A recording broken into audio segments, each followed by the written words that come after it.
Éternel notre Dieu, ta parole est la vérité. Sanctifie-nous par ta parole, car aujourd'hui même, nous connaîtrons encore la vérité, et la vérité nous affranchira et nous donnera le pouvoir d'aller libérer ceux qui sont oppressés au nom puissant de Jésus. Amen. Amen. Luc 24, 33 à 49. Se levant à l'heure même, ils retournèrent à Jérusalem et ils trouvèrent les 11 et ceux qui étaient avec eux assemblés et disant, le Seigneur est réellement ressuscité. Et il est apparu à Simon. Et ils racontèrent ce qui leur était arrivé en chemin et comment il l'avait reconnu au moment où il rompit le pain. Tandis qu'il parlait de la sorte, lui-même se présenta au milieu d'eux et leur dit, la paix soit avec vous. Saisis de frayeur et d'épouvante, ils croyaient voir un esprit. Mais il leur dit, pourquoi êtes-vous troublés? Et pourquoi pareille pensée se lève-t-elle dans vos cœurs? Voyez mes mains et mes pieds, c'est bien moi. Touchez-moi et voyez, un esprit n'a ni chair ni os, comme vous voyez que j'ai. Et en disant cela, il leur montra ses mains et ses pieds. Et comme dans leur joie, ils ne croyaient point encore, et qu'ils étaient dans l'étonnement, il leur dit, avez-vous ici quelque chose à manger? Ils lui présentèrent du poisson rôti et un rayon de miel, et il en prit et il mangea devant eux. Puis il leur dit, c'est là ce que je vous disais lorsque j'étais encore avec vous, qu'il fallait que s'accomplisse tout ce qui est écrit de moi dans la loi de Moïse, dans le prophète et dans les psaumes. Alors il leur ouvrit l'esprit. Seigneur, ouvre-nous l'esprit aujourd'hui. Alors il leur ouvrit l'esprit afin qu'ils comprennent les Écritures. Seigneur, ouvre-nous l'esprit afin que nous comprenions les Écritures saintes. Et il leur dit alors, ainsi il est écrit que le Christ souffrirait et qu'il ressusciterait de mort le troisième jour, et que la repentance et le pardon des péchés seraient prêchés en son nom à toutes les nations, à commencer par Jérusalem. Vous êtes témoins de ces choses. Soulignez ça. Vous êtes témoins de ces choses. Et voici, j'enverrai sur vous ce que mon Père a promis. Mais vous restez dans la ville jusqu'à ce que vous soyez revêtus de la puissance d'en haut. Seigneur, revêt-nous de la puissance d'en haut alors que nous méditons cette parole. Bien-aimés, je vous invite, quand vous lisez et réalisez ce texte, d'être très attentif à ces deux témoins, deux disciples de Jésus-Christ. Ces deux disciples avaient rencontré Jésus sur le chemin d'Emmaüs, comme il est dit, on les appelle les disciples d'Emmaüs, Simon et Cléopas. Et pendant qu'ils parlaient avec ce Jésus, ils ignoraient que c'était Jésus. Mais Jésus leur posait des questions, leur expliquait les choses. Malgré leur ignorance, il était présent dans leur vie pour les éclairer. Malgré votre ignorance, Jésus est avec vous. Amen. Il ne vous abandonnera jamais. Il vient chez vous, même quand vous l'ignorez. Il est présent et très efficace. Alors Jésus les accompagnait dans leur ignorance, dans leur cheminement, dans leur chemin, exactement comme il nous accompagne aujourd'hui aussi dans notre cheminement, exactement comme il accompagnait Abraham en tant qu'éternel Dieu dans son cheminement. Il a accompagné Sarah dans sa stérilité. Il a accompagné Isaac et Rebecca alors qu'ils n'avaient pas encore d'enfants dans l'exil. Il a accompagné Joseph alors que ses frères le trahissait, le torturait, l'avait vendu. Il l'a accompagné alors que la femme de Potiphera l'avait accusé faussement. Il l'a accompagné en prison alors qu'il était abandonné à lui-même. Il lui a donné la sagesse et l'intelligence pour expliquer les visions et les rêves. Il l'a accompagné jusqu'à faire de lui un vice-roi en Égypte. Dieu t'accompagne alors que tu ne sais même pas. Alléluia. Et il a même accompagné le frère de Joseph, les traîtres, les vendeurs, ceux qui voulaient tuer Joseph. Et il les sauva de la famine. Même quand tu es mauvais, Dieu viendra te chercher dans ta situation pour te sauver. Alléluia.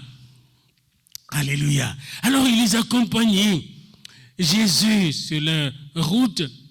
Et après, ils sont arrivés à la maison, à la destination. Et il faisait nuit. L'inconnu voulait partir. Ils ont dit, hey, reste avec nous. Autrement dit, quand vous êtes avec quelqu'un, prenez soin peut-être de l'inviter chez vous. Il se pourrait que c'est Dieu qui l'envoie. Il se pourrait que c'est l'ange de Dieu. Voyez-vous, ces gens-là étaient sages. Ils ont dit, reste avec nous. Reste avec nous.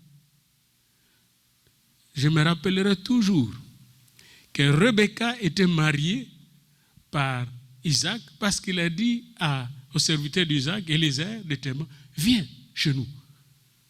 Et je veux comme ça des gens qui ont pris soin d'autres personnes et qui ont eu des bénédictions auxquelles ils ne s'attendaient même pas.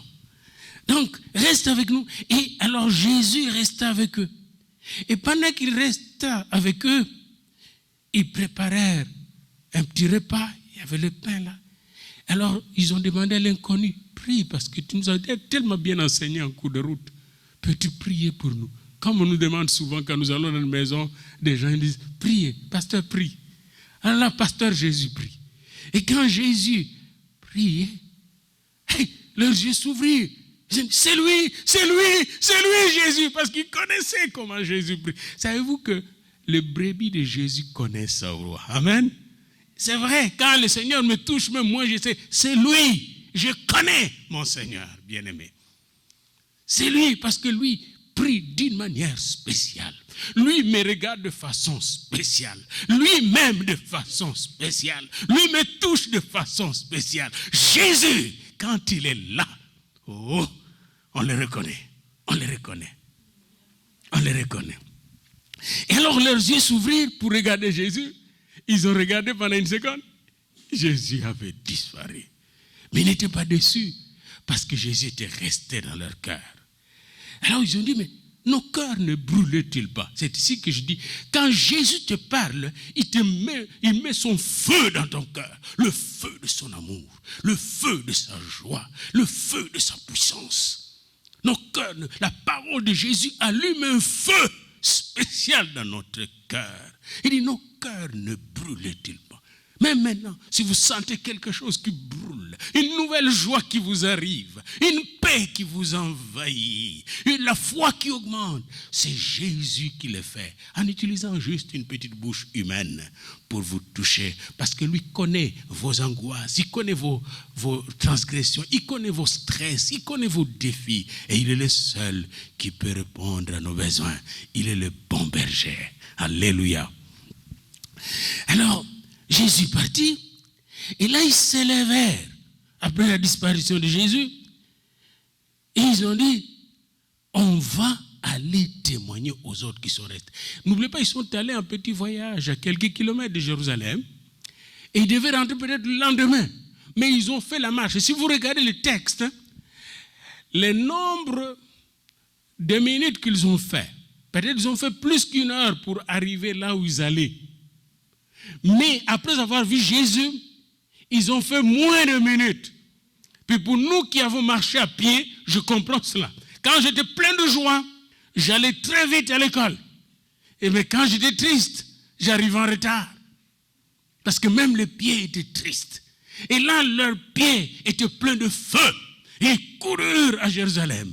Ils arrivèrent là où étaient les 120 et même plus. Peut-être qu'ils étaient 500. Compactés dans une maison. Et là, eux étaient des témoins oculaires. Ils commencèrent à parler. Et quand ils commencèrent à parler de Jésus, la température de la foi augmentait dans la salle. Le froid du doute disparaissait, bien-aimé. La joie commençait à augmenter. Il est réellement ressuscité. Nous l'avons vu, nous l'avons vu. Nous l'avons vu, on a mangé avec lui le pain. C'est lui qui a béni notre pain. Bien-aimé, c'est bon d'écouter un témoin oculaire. Auparavant, on parlait de neige. Je ne comprenais rien. Même dans mon cours de géographie, on nous a montré les films avec la neige à l'école secondaire. Les Blancs qui nous donnaient cours faisaient tout pour nous amener les films d'ici. Nous montraient la neige, l'Alaska, nous parlaient de l'Alaska. Je ne comprenais rien. Mais le jour que j'ai vu ma première neige au Canada, ça c'était ma neige. Je pouvais comprendre la neige, bien aimé. Vous voyez, c'est bon de voir les choses. Et Jésus aimerait que vous puissiez le voir et la voir dans votre cœur. Amen. Dans votre vie. Il aimerait vous parler de façon directe. Comme ça, vous avez un témoignage authentique. Comme ces gens-là avaient un témoignage authentique. Alors, la deuxième chose qui arrive pendant qu'il parle, les témoignages confirmés par Jésus lui-même. Chapitre 34, Luc, versets 36 à 39. Jésus arrive. Pendant qu'il parle, Jésus apparaît. Bien-aimé, combien de fois ça nous est arrivé parfois de partager sur Jésus, puis Jésus vient agir. Jésus vient toucher. Jésus vient bénir. Et Jésus parfois se manifeste. Il peut encore aujourd'hui se manifester, se montrer aux gens. Et là, Jésus s'est montré. Il est arrivé dans la salle. Les ressuscités étaient là. Alors j'aimerais vous dire quelque chose. Si vous avez des doutes que Jésus est vivant et qu'il est ici, j'aimerais vous dire ceci. Vous avez raison de douter. Mais Jésus va vous démontrer qu'il est vivant. Amen. Ils avaient raison de douter, c'est normal. C'est normal pour un homme normal, une personne normale de douter. Si on vous enseigne par quelqu'un, ne doutez pas. Alors ces gens-là, ils viennent peut-être de Mars ou de Jupiter. Mais sur la Terre, là, on doute. Où il y a des existants, on doute. Mais Dieu, il aime visiter ceux qui doutent pour leur démontrer par sa puissance qu'il est le Tout-Puissant, qu'il est vivant, qu'il est réel. Alors Jésus-Christ donnait des preuves. Et moi, ce que j'aimais toujours dans nos cours et dans notre temps, c'était vraiment bien au Congo. Il y avait de bons laboratoires de chimie, de physique, de géographie, de biologie. Et on nous envoyait de très bons professeurs. Ils nous démontraient toujours les choses au laboratoire. Comme ça, quand on allait faire quelques expériences au laboratoire, on voyait un peu la réalité. Et puis quand on sortait maintenant à l'extérieur, on pouvait comprendre pourquoi les vents, pourquoi les nuages, etc. Parce que tout était expliqué au laboratoire. Eh bien, il en est de même pour Dieu. Il aimerait que vous entrez dans son laboratoire. Et son laboratoire, c'est l'Église. L'Église du Seigneur est le laboratoire de la foi. Amen. C'est la cellule de prière. Son laboratoire. Il n'y a pas d'autre laboratoire que Dieu a établi sur la terre. C'est l'Église, la communion fraternelle et le lieu de prière. Alors, voyant que ces disciples qui étaient réunis ensemble étaient saisis de frayeur. Il y a des gens qui ont peur de fantômes. Eux aussi avaient peur de fantômes. Ils ont dit, mais c'est un fantôme, peut-être un esprit qui nous paraît. Jésus va leur dire une chose. Écoutez-la, regardez-moi bien. Un fantôme, un esprit, un ange même n'a pas d'os et il n'a pas de chair. Mais moi, j'ai la chair et les os. Donc, je ne suis pas un esprit, un revenant. Je suis un être vivant, un homme réel. Et en plus de cela, il leur montra ses mains. Savez-vous pourquoi il leur a montré ses mains? Pour leur montrer les marques de clous. Les marques de clous de notre salut. Les marques de clous de notre délivrance. Il leur montra les signes de sa mort à la croix sur ses pieds et sur ses mains. Autrement dit, il leur a montré la signature de Dieu. La signature de Dieu, c'est qu'il a tant aimé le monde qu'il a donné son Fils unique afin que quiconque croit en lui ne périsse point, mais qu'il ait la vie éternelle. Sur ces marques, tous vos péchés sont passés par ces marques-là. Sur ces marques, ton nom est inscrit dans le livre de vie. Grâce à ces marques, tu es délivré. Grâce à ces marques, tu es sauvé. Grâce à ces marques, tu es guéri. Grâce à ces marques, tu es enfant de Dieu, fille de Dieu, fille d'Abraham. Grâce à ces marques, tout ce que tu demanderas en son nom, il va te l'accorder. accordé. Voilà, Jésus montra ses marques comme preuve. Oh, la preuve de votre salut, la preuve de votre délivrance et aussi la preuve de votre restauration comme enfant de Dieu. Car quand Adam et Ève sont tombés dans le jardin d'Éden, ils ont perdu, et toute l'humanité a perdu sa dignité d'enfant de Dieu. Mais avec Jésus, le nouvel Adam, à travers ses marques, ses maîtrissures à la croix, nous avons été restaurés. Et il suffit de l'accepter comme Seigneur et Sauveur et d'abandonner nos mauvaises voies, de nous humilier auprès de lui pour recevoir la vie éternelle, la vie en abondance. Jésus leur montra les marques. Et quand ils virent les marques, la Bible dit qu'ils étaient pleins de joie, mais ils doutaient encore. Voyez-vous que le doute a des degrés. Peut-être qu'ils avaient le doute à 100% avant de voir Jésus. Alors quand ils ont vu les marques, le doute est tombé à 50%. Mais Jésus ne va pas te laisser dans le doute. Il veut te délivrer du doute, comme il voulait délivrer du doute. Alors qu'est-ce que Jésus va faire? Y a-t-il à manger ici? Jésus veut manger avec vous. Alléluia. Jésus veut communier avec vous. Ah, gloire à Dieu. Y a-t-il à manger ici? Et comme moi j'aime le poisson, parce que Jésus aimait beaucoup le poisson. Et quand j'étais en Galilée, la première chose que je voulais, c'est manger le poisson Saint-Pierre, à bord de la mer de Galilée. Et bien Jésus dit, y a-t-il à manger ici? Il dit, oui, il y a un poisson. Puis, comme c'était tous frères de pécheurs, il y avait un poisson là, et du miel. Et Jésus s'est mis à manger. Vous dites-vous que Jésus mange avec vous dans la maison. Quand Jésus mange avec vous, vous devenez un avec lui. Quand Jésus mange avec vous, c'est le bonheur dans la maison. Quand Jésus mange avec vous, c'est la joie dans la maison. Quand Jésus mange avec vous, vous êtes comblé et satisfait. Oh Seigneur Jésus, viens manger nos poissons avec nous. Et ici on va dire, viens manger nos pizzas avec nous. Jésus veut manger même vos pizzas avec vous parce qu'il ne fait exception de personne. Alléluia. Et alors, là, ils ont eu leur preuve et le doute céda la place à la foi. Et alors, Jésus-Christ s'est mis ainsi à réchauffer le cœur des disciples. Et comment il a fait? Jésus commence à leur parler des Écritures, puis regardez, il a vu que leurs yeux de l'esprit étaient fermés. Savez-vous que même maintenant, notre compréhension de Dieu est limitée. J'écoutais un prédicateur qui disait chaque chrétien devait être un théologien. Savez-vous ça? Même si vous n'allez pas à la faculté de théologie. Imaginez-vous le nombre de prédications que Papa Ilunga a écoutées depuis qu'il est dans l'église. Maman Ilunga. Combien de prédications vous avez écoutées? Vous avez plus qu'un doctorat en théologie en principe. Pourquoi? Un chrétien, tout chrétien est un théologien. Parce que tout chrétien doit connaître Dieu. La théologie, c'est la connaissance, la science de Dieu. Or, si tu connais Dieu, donc tu es théologien. Théologos. Théos, c'est Dieu. Logos, science. Tout chrétien est un théologien. Pourquoi il est théologien? Pour connaître Dieu. Pourquoi doit-il connaître Dieu? Pour comprendre son plan merveilleux pour lui. Son plan merveilleux pour vous et pour votre famille. Pour l'aimer de tout votre cœur, de toute votre âme, de toutes vos forces. Pour le servir, vous devez le connaître. Si vous ne connaissez pas votre Seigneur, comment vous allez le servir?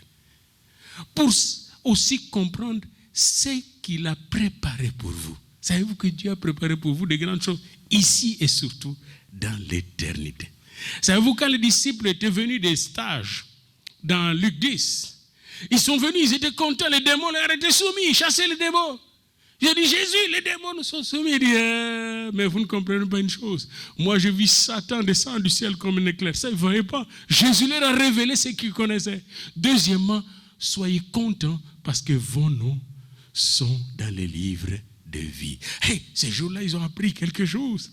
Il dit, le livre de vie dont parlait Moïse. Savez-vous que vos noms, si vous acceptez Jésus, vos noms sont inscrits dans le livre de vie de l'agneau. Ces livres que personne ne peut toucher sauf l'agneau de Dieu. Alors, bien-aimés, Jésus s'est mis à leur enseigner. Puis quand Jésus vit qu'il ne saisissait pas bien, la Bible nous dit, le Seigneur Jésus ouvrit leur esprit, verset 45. ouvrit leur esprit, il leur ouvrit l'esprit afin qu'ils comprennent les Écritures. Savez-vous ce que Dieu est en train de faire dans vos vies, dans nos vies, aujourd'hui encore? Il est en train de nous ouvrir l'esprit. Parce que c'est par notre esprit que nous saisissons son esprit et sa parole. C'est par notre esprit que nous recevons son amour. C'est par notre esprit que nous recevons la foi. Et la foi vient de ce qu'on entend de la parole de Dieu. Bien-aimés dans le Seigneur, pour être ici et écouter cette parole, il faut que le Seigneur vous conduise ici. Savez-vous, Dieu vous a conduit ici. C'est lui qui vous a conduit ici. Même moi qui suis ici en train de vous annoncer la parole, je suis ici par la grâce de Dieu. Il m'a ouvert l'esprit. Et une des prières que vous devez faire chaque fois que vous ouvrez la parole de Dieu, demandez à Dieu de vous ouvrir l'esprit, afin que vous puissiez saisir la parole. Savez-vous, quand vous lisez un psaume comme « L'Éternel est mon berger, je ne manquerai de rien ». Le psaume 23. Vous pouvez le lire 1000 fois et ne rien comprendre. Puis un jour, il vous ouvre l'esprit. L'Éternel est mon berger, je ne manquerai de rien. Là, vous saisissez, mais pourquoi je manque? L'Éternel est mon berger. Même ce que je manque, je vais l'avoir. Parce qu'il dit, il est mon berger, je ne manquerai de rien. Et désormais, je vais commencer à dire, l'Éternel est mon berger, je ne manque de rien. Ça devient présent de l'indicatif, bien-aimé. Voyez-vous, parce qu'il vous a ouvert l'esprit. J'étais avec un couple qui était attaqué il y a quelques jours. Et ce couple, quand il était attaqué, ils ne savaient pas qu'est-ce qui leur arrive. Mais 3 semaines ou 4 semaines, Dieu m'avait donné une vision. Et ce couple qui reste à Montréal ne savait pas. Et quand ils sont arrivés à la maison, venaient de Montréal, ils m'ont dit, il y a telle chose dans la maison, ça ne va pas. Je dis, il m'a déjà dit ça il y a 3 semaines. Puis je leur ai dit la chose. Et dit, c'est exactement ce qui nous arrive. Et on a prié ensemble. Et on a eu la victoire ensemble. Même à la maison, après la prière, il n'était plus le même. L'angoisse est partie. La dépression est partie. La colère est partie. Tout était parti. Tout est parti. Et désormais, c'était un nouveau couple. Bien-aimés dans le Seigneur, l'Esprit vient nous ouvrir les yeux de l'Esprit afin que nous puissions saisir les bénédictions de Dieu, la parole de Dieu, la gloire de Dieu, la grâce de Dieu. Et ce que j'appelle le feu de l'Esprit. Dieu veut vous réchauffer, bien-aimés, aujourd'hui. Il est écrit que Jésus allait souffrir. Mais pourquoi il allait souffrir? Pour que vous ayez le bonheur. Que Jésus allait mourir. Mais pourquoi allait-il mourir? Pour que vous soyez sauvés de la mort. Et qu'il allait ressusciter. Mais pourquoi? Pour vous donner la résurrection et la vie. Et il a répété, et cela selon les Écritures. Et ce matin, je regardais la parole de Dieu et j'étais allé dans 1 Corinthiens 15. Et je vis un autre homme qui était aveugle. Il s'appelle Paul. Paul est aveugle. Il était aveuglement juif, aveuglement religieux, poursuivant les enfants de Dieu, les tuant, les massacrant. Il était parmi les gens qui ont massacré, tué beaucoup d'enfants de Dieu, dont Étienne. C'est Paul, un jour Saul de Tarse, était sur le chemin de Damas. Et il allait pour aller persécuter, les enfants de Dieu qui étaient à Damas. Qu'est-ce que Dieu a fait? Jésus l'a visité, l'a bombardé de son feu et lui a ouvert les yeux et lui a parlé de sa parole. Exactement comme il a fait pour ses disciples. Exactement comme il a fait dans ma vie, bien-aimé. Jésus a bombardé dans ma vie toutes les forteresses de l'ennemi pour me libérer de l'esclavage de Satan et me donner sa vie, la vie en abondance. Et c'est Paul qui a écrit ce qui suit concernant le témoignage de Jésus. Et il donne son témoignage avec du feu dans 1 Corinthiens 15, 3 à 8. Je vous ai enseigné avant tout, comme je l'avais aussi reçu, que Christ est mort pour nos péchés. Et aujourd'hui, j'aimerais vous dire, Christ est mort pour nos péchés. Amen. Autrement dit, à cause de sa mort, nos péchés sont lavés. Deuxièmement, il dit, Christ est mort pour nos péchés selon les Écritures. Deuxièmement, il a été enseveli. Ça veut dire quoi? Puisque lui est mort pour mes péchés, moi aussi je suis mort dans mes péchés. Il a été enseveli, j'étais enseveli avec lui selon les Écritures dans Éphésiens, c'est ce que nous dit Paul.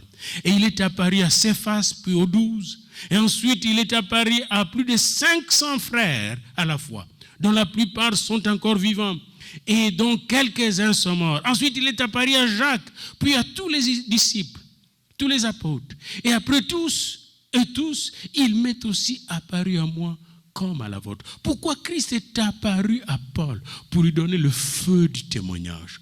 Pourquoi Christ veut te toucher en personne, même aujourd'hui, pour te donner le feu du témoignage. Parce que c'est ce feu du témoignage qui enlève les doutes. Ce feu du témoignage te donne la puissance de sauver d'autres personnes. Bien-aimés, cette semaine, j'ai reçu un coup de fil, comme maintenant au Facebook, vous pouvez téléphoner. Il y a un ami qui est pasteur. C'est un ingénieur statisticien, licencié en théologie. Il est devenu pasteur chez nous à Kinshasa. Et cet ami, je l'ai connu quand il était jeune. Moi, j'avais 15 ans quand lui avait 10 ans. Nous avons grandi ensemble. Son père était un bon catholique. Et puis j'ai appris, Michel est devenu, il s'appelle Michel Malonda, est devenu pasteur des Assemblées de Dieu. Maintenant, il était aux États-Unis, puis il me cherchait. Et là, il m'a téléphoné au Facebook. Il me dit, avec mon nom, mon petit nom quand j'étais jeune, je ne vous le dirai pas. Et il me dit, savez-vous que tu m'as aidé dans ma vie? J'ai dit non. Il dit, dans telle ville où tu étais, en 1976, mon frère était ingénieur informaticien dans cette ville, et moi je logeais chez lui, et comme on avait assez d'argent, je vivais dans la débauche. Puis un jour, tu m'as appelé chez toi, alors que tu étais un jeune chrétien, dans ton église au campus. Tu m'as appelé chez toi à la maison. Et tu m'as dit, Michel, regarde-moi bien. Laisse cette vie de débauche. Suis Jésus et tu auras le bonheur. Et puis après m'avoir dit comme ça, tu n'as pas parlé longtemps, tu as prié pour moi. Quand j'étais rentré chez nous, et ça c'est Michel, pasteur Michel qui me parle. Quand j'étais rentré chez nous, je n'étais plus le même. Même mon frère a dit, mon grand frère a dit, qu'est-ce qui se passe? Je ne lui ai jamais dit ce qui s'était passé. C'est maintenant que j'en parle à l'église. Il dit, j'étais tellement touché par la petite parole que tu m'as dite, que maintenant, chaque fois que je prêche dans mon église et partout où j'évangélise, même ici aux États-Unis, on m'a invité, j'ai dit toujours aux gens, n'arrêtez pas de témoigner. Parce que si mon grand frère Diafouila ne m'avait pas parlé, Daniel ne m'avait pas parlé de Jésus qui sauve, Jésus qui est mort pour nous, moi Michel, je serais perdu aujourd'hui, peut-être mort. Bien-aimé, le feu du témoignage consume le péché, mais aussi donne la vie et la vie en abondance. Et Jésus-Christ, après avoir parlé à ses disciples, il leur, ou si vous voulez, pendant qu'il leur parlait, il leur transmettait un feu. Et ce feu était pour aller embraser le monde entier. Et c'est pourquoi il leur dit, vous serez mes témoins, vous êtes mes témoins. Un témoin, c'est le mot témoin, c'est le même mot en grec qu'on traduit en français par martyr.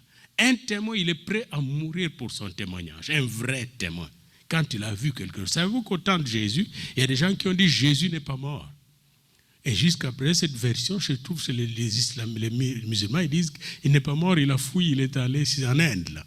Et d'autres ont dit non, c'est un autre qui est mort à sa place. On sait que nous autres, nous savons qu'il est mort à la place d'un brigand. C'est lui, Jésus, qui est mort, et il a pris la place des brigands. Il est mort à la place des criminels. Il était vraiment mort, cliniquement mort, oui, mais aussi totalement mort. Et il est ressuscité. Et j'aimerais vous dire une chose. En partageant cela à ses disciples, Jésus voulait faire des témoins authentiques, des témoins véritables, des témoins en feu. Alors il leur a dit, vous êtes témoins de ces choses. Autrement dit, je vous montre toutes ces choses pour que vous soyez mes témoins. Je vous touche pour que vous soyez mes témoins. Je vous fais la démonstration de ma présence, de ma vie après la mort, pour que vous soyez mes témoins. Et aujourd'hui encore, comme s'il me parlait le matin me disant, sais-tu que tu es mon témoin? Je t'envoie à l'église comme mon témoin. Et je suis ici comme témoin de Jésus, ambassadeur de Christ. Et il a dit, je ne vous laisserai pas comme ça. Je veux envoyer sur vous ce que mon Père a promis. Restez à Jérusalem. Vous serez revêtus de la puissance d'en haut. Jésus ne laisse pas ses témoins dans la faiblesse. Jésus n'abandonne pas ses témoins. Jésus n'est pas comme certains pays qui envoient des ambassadeurs sans argent, sans budget. Il n'est pas comme ça. Jésus, quand il te donne son témoignage, quand il te recommande d'apporter son témoignage, il t'accorde le feu du Saint-Esprit. Amen. Le feu du Saint-Esprit. Ce feu, c'est l'énergie que tu as besoin pour apporter la bonne nouvelle aux malheureux, pour apporter la délivrance à ceux qui sont oppressés, pour apporter la guérison aux malades. Nous avons besoin du feu du Saint-Esprit. Acte 1:8, dans Acte 1:8, il dit, vous serez mes témoins. Vous serez revêtus du Saint-Esprit et vous serez mes témoins à Jérusalem, dans la Judée, en Samarie, jusqu'aux extrémités de la terre. Et dans Acte 2, nous voyons Jésus en train d'allumer le feu dans le cœur, dans la vie de ses témoins. Dans Acte 3, nous voyons Pierre qui a ce feu en train de contaminer un paralysé de naissance. Le feu de Dieu est contagieux. Alléluia. Bien-aimés, quand vous recevez ce feu-là, vous pouvez le partager. Et plus vous le partagez, plus il augmente, ce feu-là. Plus vous partagez l'amour de Dieu, plus l'amour augmente. Plus vous partagez la foi en Jésus-Christ, plus la foi augmente. Le feu de Dieu est contagieux. Mais pour que ce feu soit contagieux, il faut partager votre témoignage. Bien-aimés, je vais conclure ce message par Apocalypse 12:11. Pourquoi je parle du feu du témoignage? Je vais vous démontrer les massacres que fait les témoignages dans les camps de l'ennemi. Apocalypse 12, verset 11. Il est dit dans ces paroles-là ce qui suit. Ils l'ont vaincu, c'est-à-dire ce qu'il accusait. Ils l'ont vaincu, ils ont vaincu Satan à cause du sang de l'agneau et à cause de la parole de leur témoignage. Je m'arrête là. Oui, nous avons vaincu l'ennemi à cause du sang de l'agneau. Mais sans notre témoignage, notre victoire n'est pas complète. Il est dit ici que ceux qui accusaient, nos frères qui accusaient Satan, avaient vaincu Satan à cause du sang de l'agneau, mais aussi à cause de la parole de leur témoignage. Un chrétien qui témoigne est un chrétien victorieux. Un chrétien qui témoigne est un chrétien champion. Un chrétien qui témoigne est un chrétien héroïque. Un chrétien qui témoigne est un chrétien en feu et pas un chrétien tiède. Vous devez avoir ce feu de témoignage. Il suffit d'ouvrir votre cœur, votre esprit au Seigneur et de lui dire, Seigneur, viens me remplir de ton esprit. Amen. C'est aussi simple que ça. Vous n'aurez pas peut-être de frissons. Vous n'allez pas peut-être tomber. Et puis moi je dis toujours, le Seigneur n'a pas venu faire des églises de tombologie, hein, où les gens tombent tout le temps. Les chrétiens peuvent tomber. Mais quand est-ce que vous allez être debout?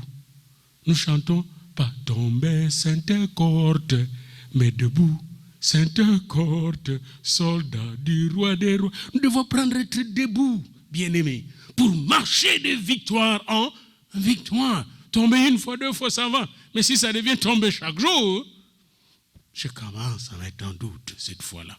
La foi en Christ, c'est une puissance. C'est pourquoi Paul a dit, je n'ai point honte de l'évangile, car c'est la puissance de Dieu pour les salut de quiconque croit.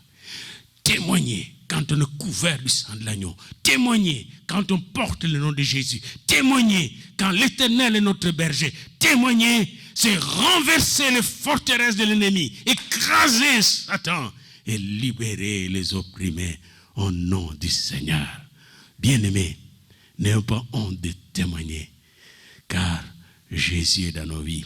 Et s'il n'est pas dans ta vie, moi je suis prêt à prier pour vous aujourd'hui même, avant la fin de ce culte ou après la fin de ce culte. Le Seigneur est toujours disposé pour sauver, pour bénir et combler. Mais ce qu'il vous demande, vous les enfants de Dieu, c'est le temps de témoigner parce que vous avez reçu le feu de témoignage. Amen. Alléluia. Gloire à Dieu. Nous allons chanter maintenant ces chants. Comment je vais faire?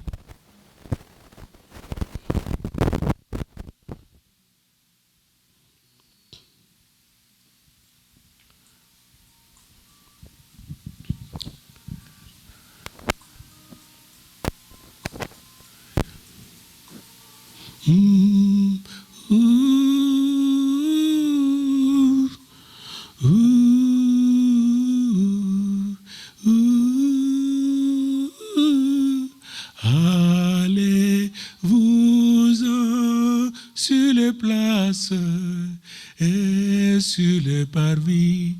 Allez-vous-en sur les places. Il cherche mes enfants. Tous mes enfants de lumière qui vivent dans la nuit, tous les enfants de mon Père séparés de lui, allez-vous-en sur les places et soyez mes témoins chaque jour.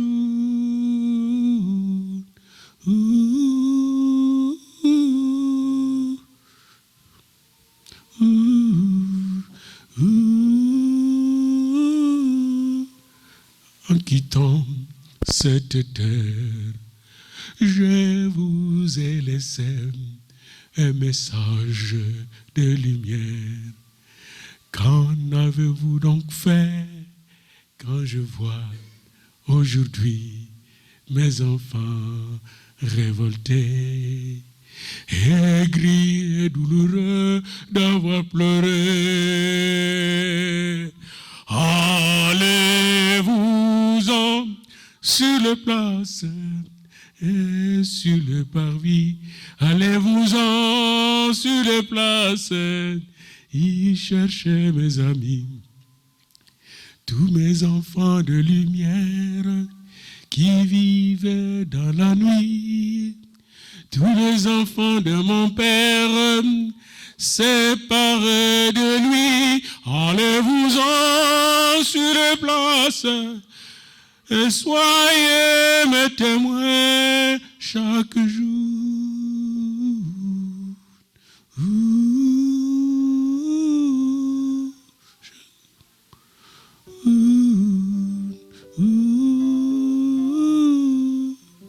En quittant cette terre, je vous avais dit, aimez-vous comme des frères.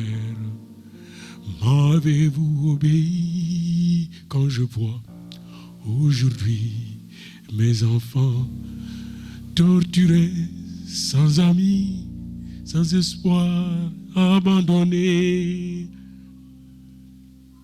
Levez-vous-en sur les places et sur le parvis. Allez-vous-en sur les places.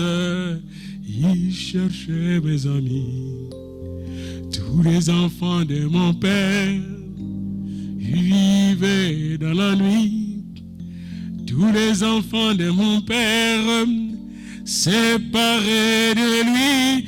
Allez-vous-en sur les places, soyez mes témoins chaque jour.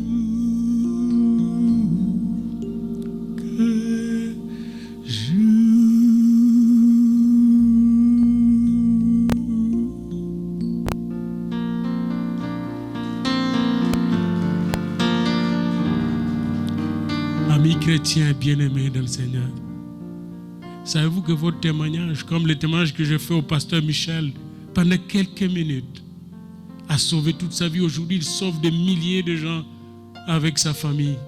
Votre témoignage. N'attendez pas que vous soyez un chrétien, un super chrétien. N'attendez pas que vous soyez un chrétien avec de multiples dons. L'énergie de Dieu est en vous, la force de Dieu est en vous. C'est Dieu qui fait le travail. N'attendez pas que vous soyez un homme parfait, une femme parfaite. Avec le peu que vous avez reçu encore aujourd'hui, juste ouvrez votre bouche. Dites à quelqu'un, Jésus t'aime, Dieu t'aime. Et le feu du témoignage va le sauver. Dites à quelqu'un, Dieu va te sauver de cette situation difficile. C'est peut-être une petite phrase comme ça, mais cette phrase, derrière cette phrase, dans cette phrase, et avant cette phrase, il y a le Saint-Esprit, le feu de Dieu. Vous ne le voyez pas parce qu'il est esprit, mais il agit. Il agit. Lèvons-nous pour prier le Seigneur. Allez-vous-en sur les places et sur le parvis. Allez-vous-en sur les places. Il cherchait mes enfants, tous mes enfants de lumière qui vivaient dans la nuit. Tous les enfants de mon Père séparés de lui. Allez-vous-en sur les places et soyez mes témoins chaque jour.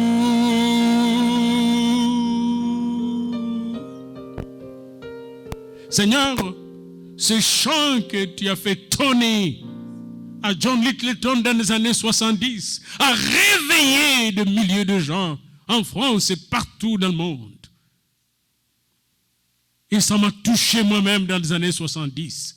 Tu es le même hier, aujourd'hui, éternellement. Et tu m'as dit encore aujourd'hui, par l'internet et par mon église, réveille mes enfants. Dites-leur que je suis dans leur vie.